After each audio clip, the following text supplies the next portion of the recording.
안녕하세요. 적폐청산입니다. 20일 날 오후 3시에 범대위에서 탄원서 취합한 것을 대법원에 전달을 했는데요. 그 내용에 대해서 좀 잠깐 설명드리고 보도 자료를 낸 게 있는데 거기서 이제 제가 생각했을 때 조금 미흡했던 부분이 있는 것 같아요. 그래서 그 부분을 좀 얼마 남지 않은 기간 동안이라도 바꿔야 될 부분이 있는 것 같아가지고 일단 제 생각을 좀 말씀을 드릴게요. 지금 현황을 보면은 범대위 발기인 한 30명 이상이 좀 모여가지고 20일 날 그 대법원 민원실에 탄원서 박스 23개를 전달을 했다. 박스가 워낙 많아가지고 이 사진 보듯이 이 트럭에 이제 싣고 와가지고 전달한 모양이에요. 그래서 그 집계 현황을 보면은 서초동 촛불 집회에서 약 7만 명 정도의 탄원서를 받았습니다. 그리고 범대위에서 지역별 탄원서, 직능별 탄원서 이렇게 취합한 게 한 6만 명 가까이 되네요. 이것도. 그리고 이메일 등으로 접수한 게 한 9천 명가량. 그렇게 해서 13만 6,682명 정도가 집계가 됐네요. 특이한 점은 서초동 촛불 시위에서 이제 7만 명 정도가 탄원서를 썼는데 서초동 집회는 그 조국 수호 때문에 나간 거잖아요. 조국 수호 검찰 개혁.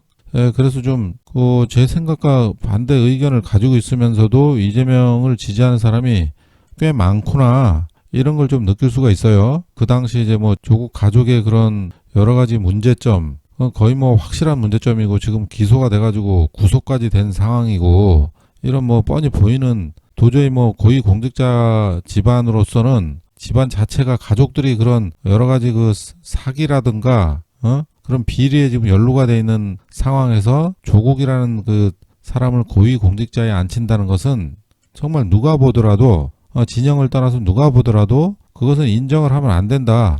이런 생각을 가지고 있는 사람이에요, 저는. 여기 나가신 분들은 그냥 진영 논리를 좀 많이 우선시하는 그런 분들인 것 같아요. 물론 그런 분들도 많은 분들이 또 이재명을 지지하는 사람이 또 굉장히 많아요.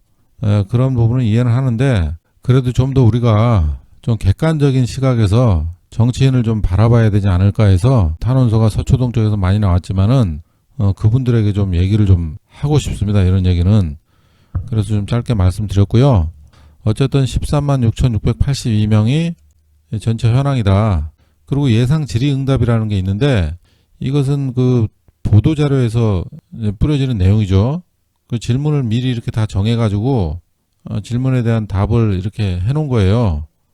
그래서 이 질문 내용 중에서도 좀 마음에 안 드는 게 있고 여기에 대한 답변도 약간 좀 마음에 안 드는 게 있어가지고 몇 가지를 제가 말씀을 좀 드려보려고 그래요.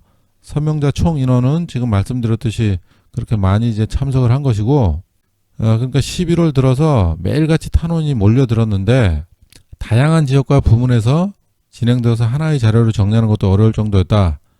이런 것을 보면은 이재명 지사에 대한 2심 선고가 국민들의 법상식으로는 보기에도 다소 억울하다는 측면이 아닌가 한다. 그래서 저는 이 다소 억울하다는 측면이 아닌가 이렇게 생각한다. 이 문장을 보면은 이게 뭐 죄를 어느 정도 인정한다는 그런 문장이잖아요. 이거는 다소 억울한 정도가 아니죠. 제가 이제 이런 문장을 쓴다면은 이재명 지사에 대한 2심 선고가 법 상식으로 봤을 때 국민들이 봐도 잘못된 판결이고 지금 제가 전 영상에서 만들어 드렸듯이 법학자나 아니면 변호사 등이 보더라도 완전히 잘못된 판결을 한 것이다. 그래서 이런 것을 좀 인정하는 사람들이 많은 것 같다. 뭐 이런 식으로 썼어야 되는 게 아닌가. 이재명 지사 무죄에 대한 확신이 좀 떨어지는 글이다. 그래서 이걸 추진하는 분이 그런 것에 대한 확신이 좀 부족한 분들이 아닌가. 지금부터라도 거기에 대해서 좀 강한 확신을 좀 가졌으면 하는 그런 마음입니다. 지금 제가 말씀드려야 될 게 다 그런 내용인데 여기 질문 3 같은 경우에는 여기 안 들어가도 될 내용이 지금 들어간 것 같아요. 오히려 강력한 엄벌을 주장하는 탄원도 있다는데 이 질문을 여기다 왜 넣었는지 저는 이해가 안 갑니다. 이거 보도자료로 뿌리는 건데 상대방의 그 입장을 갖다가 여기서 보도자료에다가 내줄 필요가 없는 거잖아요. 뭐 굳이 물어본다면은 보도자료 안 내주고 뭐 굳이 물어본다면은 얘기는 할 수는 있겠지만은 없어도 될 질문인데 이렇게 해놓은 게 정말 저는 이상하다 생각을 해요. 뭐 호불호가 갈리고 뭐 정치인에 대한 호불호에 대한 그런 판단이 아니잖아. 이거는 엄벌을 주장하는 탄원 같은 경우에는 사실 이재명을 공격하는 그런 세력인데 국민들이 지금 가장 지금 이재명을 많이 공격을 하고 있는데 왜 이런 질문을 여기다 넣어서 언론에 이것까지 이렇게 나오게 만드느냐. 이거 나올 내용이 아니잖아요. 그리고 예상 질문에 만들 필요가 없는 질문이다. 저 이런 생각이 듭니다. 그리고 가장 의미 있는 탄원인은 누구냐? 아주대병원 이국정 교수다. 범대위가 그 출범하기 전에 이국정 교수가 제출을 했기 때문에 그것을 보고서 그 마음만 가지고 있던 분들이 그 언론 보도를 보고서 탄원 대열에 동참하기로 한 것 같다.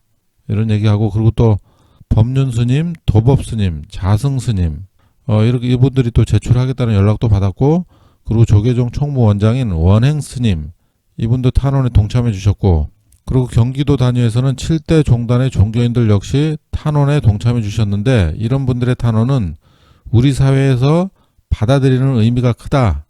그렇죠. 그리고 또 권영진 대구시장의 탄원, 이것은 또 여러분도 아시는 분 많을 텐데 그 자유한국당 소속인데 같이 참여를 했죠. 그래서 이게 언론에서도 굉장히 놀라는 분위기였다. 지난번에도 경기도 쪽에서 자유한국당 의원 한 분이 참여를 했었는데 자유한국당 그 지도부에서 반대를 했던 모양이에요, 당시에는. 그래서 그분은 또 중간에 뺐었죠. 그런데 이번에는 빼진 않을 것 같네요. 그런데 이제 이런 탄원이 실제 대법원 판결에 도움이 될 수 있다고 생각하느냐? 답변이 여기도 좀 제가 마음에 안 듭니다. 지푸라기라도 잡는 심정이다. 이렇게 얘기를 하는데, 이것은 여기서 지푸라기라도 잡는 심정이라는 이 문장은 이 본인의 그 죄를 어느 정도 인정을 한다는 뜻으로, 죄를 어느 정도 인정을 한다는 뜻으로 보이거든요. 아니 완전히 지금 이건 무죄를 갖다가 이상한 판결을 내린 건데, 2심이 거기에 대해서 자꾸 주장을 해야 되는데 이렇게 무슨 선처를 해달라는 그런 의미로 자꾸 이렇게 고개를 숙이고 이렇게 들어가니, 주장은 당당하게 하고 잘못된 거니까 이렇게 주장을 못하는 이유가 이 분들이 그 법에 대해서 완전히 파악을 안 한 게 아닌가 이런 생각이 들어요. 저는 질의 6에서 이제 이런 내용이 나오는데, 범대위의 주장은 무죄인가 아니면 선처인가? 그러니까 이런 거 했을 때 법적으로 이렇게 풀이를 해서 그것은 법리적으로도 잘못된 것이고 고등법원 판사가 자의적으로 판단한 것이다. 이런 내용을 좀 이렇게 썼어야 되는데 그런 내용은 없고, 뭐 당당하게 무죄를 주장하는 사람도 있었지만은 범대위 공식 입장은 선처 호소가 기본이다. 이렇게 얘기를 하고 있어요.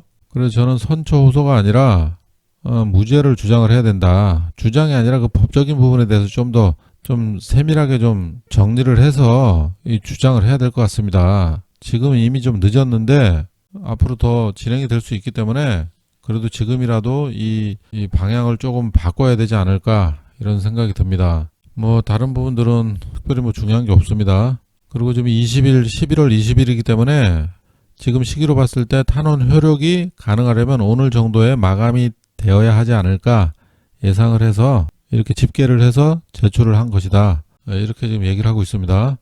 네, 그래서 전 영상에서 말씀드렸던 변호인단에서 탄원서 제출한 부분들 법적인 부분에서 확실하게 뭐 완벽하게 정리를 해서 탄원서를 제출했잖아요. 그래서 그런 부분에 대해서 이 범대위가 좀 주장을 좀 해줬으면 좋았는데 그런 부분이 좀 부족했다는 생각이 듭니다. 그래서 지금이라도 이 부분에 대해서 좀 인식을 좀 해주시고 남아있는 기간 좀 활동을 좀 해주셨으면 어떤가 이런 생각에서 이 영상을 좀 만들었습니다. 뭐 범대위를 뭐 특별히 비판할 그런 뜻은 없고 굉장히 지금까지 고생도 많이 하셨고 적극적으로 이렇게 해줬기 때문에 탄원서 붐이 일어나가지고 또 많이 또 들어온 것 같아요. 약간 아쉬움이 있다면은 그 이재명에 대한 그 무죄 주장을 이 법적인 부분에서 확실하게 인식을 하고 이렇게 주장을 했었으면은 좀 더 큰 효과가 있지 않았을까. 그리고 아까 말씀드렸듯이 3번 그 질문, 상대방이 오히려 이재명을 공격하기 위해서 강력한 엄벌을 주장하는 그런 탄원을 냈다는 그런 내용을 범대위에서 굳이 보도자료로 내줄 필요가 없었는데 그것을 낸 이유는 정말 의문입니다. 이번 범대위 활동이 아마 12월 초에 판결이 난다면 거의 마지막 활동이 된 것 같은데 그래서 지금 그 부분에 대해서 좀 짚어봤습니다. 이번 영상 여기까지 하겠습니다. 감사합니다.